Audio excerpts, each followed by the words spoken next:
Allez, trêve de comptoir cinématographique en cette fin du mois de juin 2025.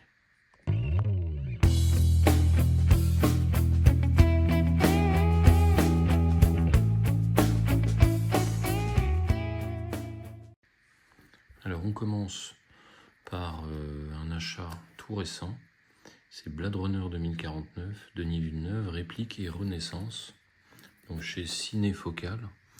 Ici, il s'agit en fait d'une analyse absolument remarquable qui est faite sur le film. Et c'est le premier ouvrage universitaire en fait qui analyse le film Blade Runner 2049. Donc très remarquable, avec ça vous saurez tout sur le film.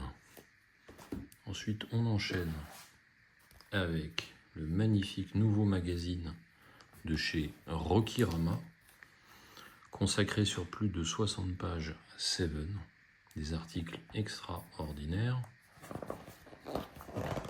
Petit aperçu ici avec des pubs ou des fausses pubs de l'époque.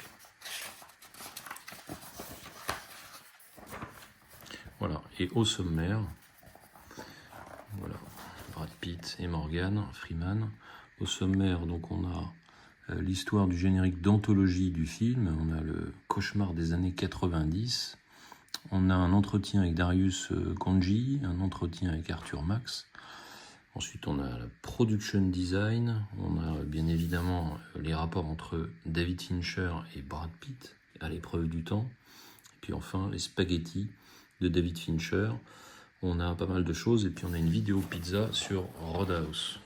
Donc, c'est vraiment génial. Si vous voulez tout savoir sur Seven, l'un des plus grands thrillers de l'histoire du cinéma, donc un film qui est dans mon panthéon personnel, et bien avec ça, vous pouvez dormir tranquille. Absolument génial.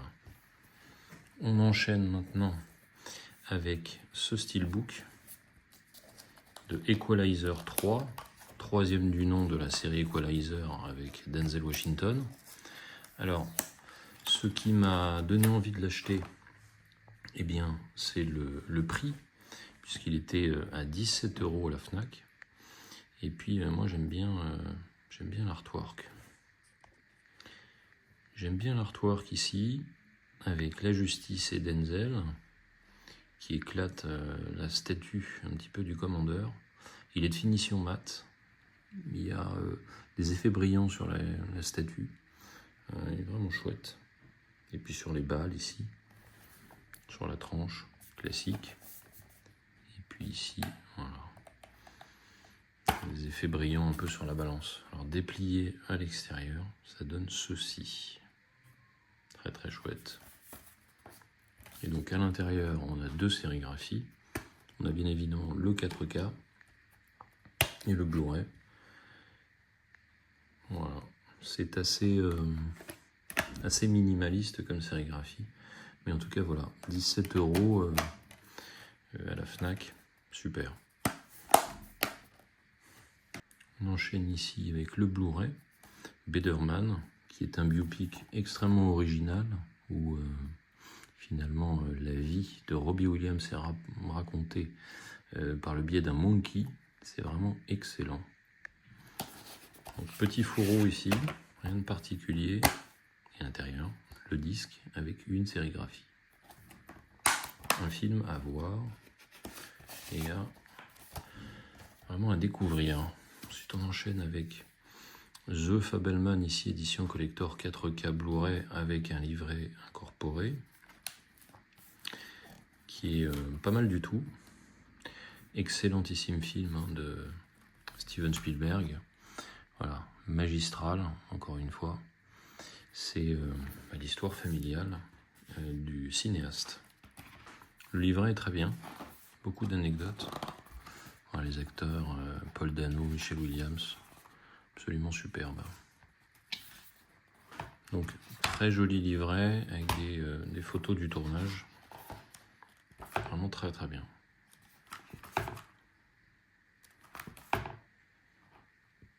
Et Gabriel Labelle, excellent. Donc une édition à avoir, que j'ai eu un petit prix et qui est vraiment excellent. On enchaîne ici avec une très belle édition de chez Metropolitan, le film de Bernardo Bertolucci, Le Dernier Empereur, sa version 4K. Voilà, très très beau film, bien évidemment multi-récompensé. Alors à l'intérieur, donc fourreau, toujours chez Metropolitan, qui n'est pas du tout rigide. Alors on a un magnifique livret, et d'abord on a ce digipack, voilà, sur la cité interdite. Superbe. Quand on ouvre.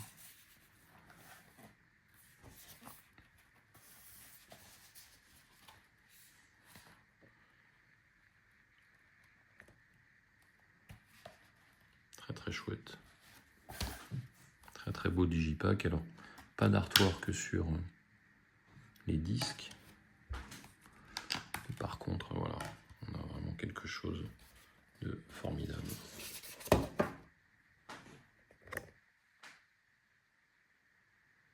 Très très bien.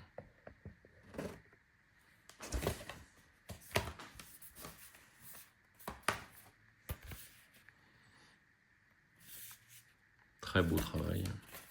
C'est un film qu'on ne présente plus. Hein. Et puis alors on a ce livret, Une vie, remarquablement documenté.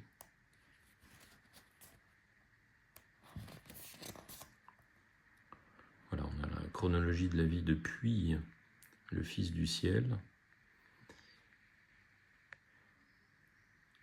à la fois donc de sa nomination comme empereur, ensuite après la guerre, sa vie et son destin qui n'a plus rien à voir ensuite avec un destin d'empereur. Des photos magnifiques, énormément de brio dans l'analyse du film. Très très belle édition. À noter bien évidemment la participation dans ce film de Peter O'Toole. Voilà, les costumes, l'éclairage. Très très belle édition.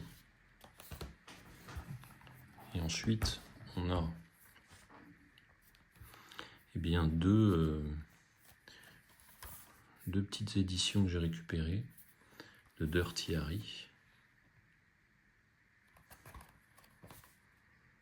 Avec le Blu-ray. Et puis voilà, un joli petit livret avec les personnages, donc le fameux Scorpio, les acteurs,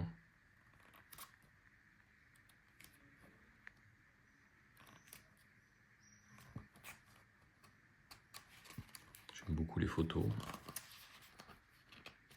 Donc en regardant ce film, bien évidemment, grand hommage à Lalo Schifrin qui nous a quittés tout récemment.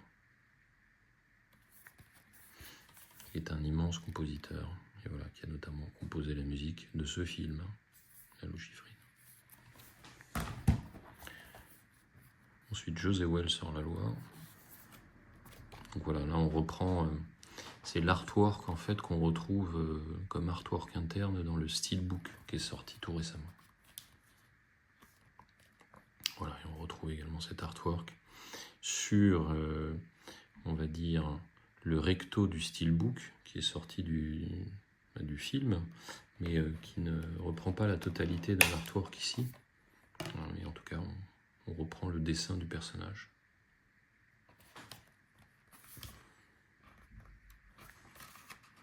Bon, énormément d'explications sur le film. Bien belle édition en anglais.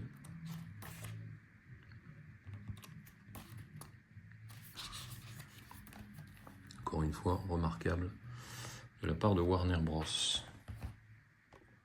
Et on va terminer cette brève de comptoir cinématographique par cette version que j'ai récupérée, Black Book.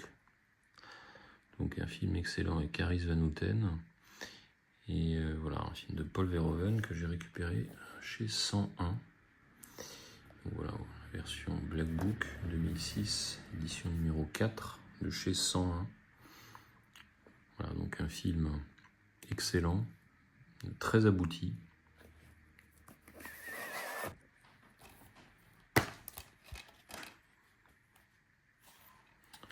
Donc on a un joli scanavo avec un bel artwork sur les disques. Voilà, le Blu-ray et le DVD. Un bel artwork interne. Très bel artwork interne.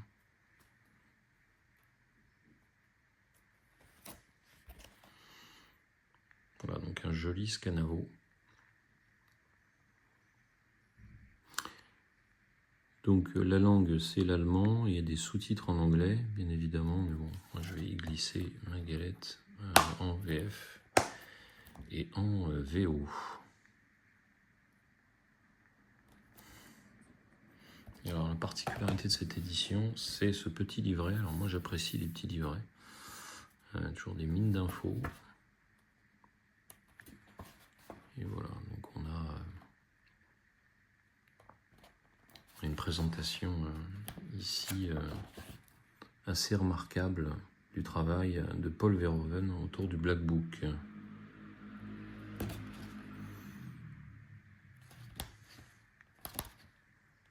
En superbe qualité de photo. Je ne vais pas tout vous montrer. Donc un film à voir, voilà, avec la superbe Carice Venten et puis un casting extrêmement soigné. Voilà. À plus, ciao.